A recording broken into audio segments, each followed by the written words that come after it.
Kemeriahan Hari Ulang Tahun Indonesia ke-76 juga terasa di Kota Subulus Salam. Komunitas wisata Kota Subulus Salam juga kibarkan bendera raksasa.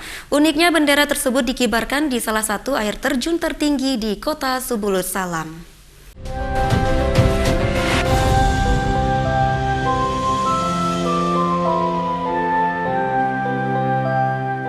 Dalam rangka memperingati semangat Hari Ulang Tahun Indonesia yang ke-76 tahun, sebanyak 20 orang di atas 2 perahu saling bekerja sama untuk mengibarkan bendera merah putih dengan ukuran 3 x 10 meter di air terjun Simanuk-Manuk, Kecamatan Sultan Daulat, Kota Subulus Salam.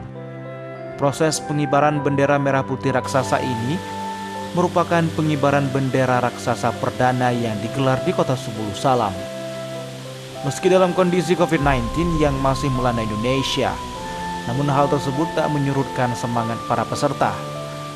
Serangkaian protokol kesehatan dilakukan untuk memastikan prosesi pengibaran bendera tersebut berjalan dengan lancar.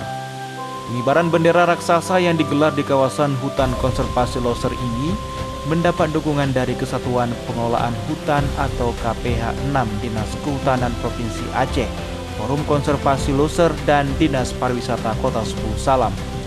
Selain untuk menunjukkan rasa cinta kepada negara, momen ini juga menjadi ajang promosi wisata yang dilakukan oleh komunitas wisata Kota Subulus Salam. Dari Kota Subulus Salam, Ropi Rahendra Aims melaporkan.